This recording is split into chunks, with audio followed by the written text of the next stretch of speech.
המאמינים בישו מתייחסים לתרגום ה-70 בכבוד רב.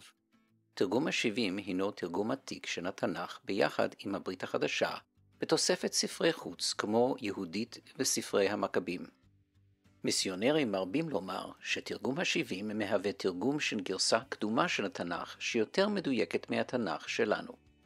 ללא בושה הם מאשימים את הרבנים בזה שהם שכתבו את התנ"ך כדי להסתיר את דמותו של ישו הנוצרי מהעם היהודי. אין כאן מקום להתייחס להאשמת שווא מרושעת כל כך בסרטון זה. אבל נסתפק בלומר שההאשמה הזו היא הוצאת דיבה שערורייתית המשקפת את חוסר היושרה של המיסיונרים באופן כללי.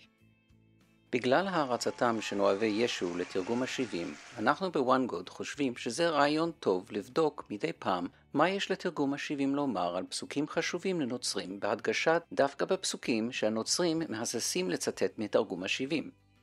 אחד הפסוקים האלה הוא זכריה י"ב פסוק י', שם כתוב: ושפכתי על בית דוד ועל יושב ירושלים רוח חן ותחנונים, והביטו אליי את אשר דקרו, וספדו עליו כמספד על היחיד, והמר עליו כהמר על הבכור. בפסוק זה הישוגעים מסיקים באופן הזוי שהאלוהים שלהם, ישו הנוצרי, הוא הנדקר בפסוק.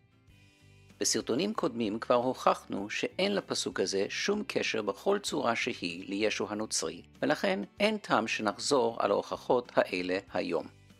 הפעם החלטנו לבדוק איך המתרגם של גרסת התנ"ך הקדומה ומדויקת ביותר, לפי דברי עובדי ישו, הבין את הפסוק. בתרגום ה-70 המילה דקרו מתורגמת כקטוריסנטו, שמשמעו רקדו בניצחון, זאת אומרת הביטו אליי ורקדו לפניי בניצחון. זה די ברור שתרגום זה לגמרי לא מתאים לסיפורו של ישו.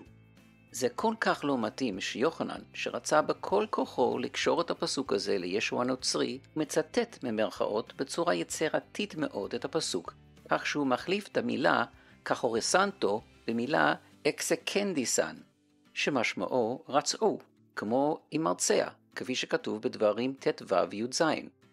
ולקחת את המרצע ונתת באוזנו, שלהבדיל מתרגום ה-70 מתאים לסיפורו של ישו. לסיכום, נוצרים ונוצרים מהכת היהודים המשיחים אוהבים לצטט את תרגום ה-70 מתי שזה מתאים להם.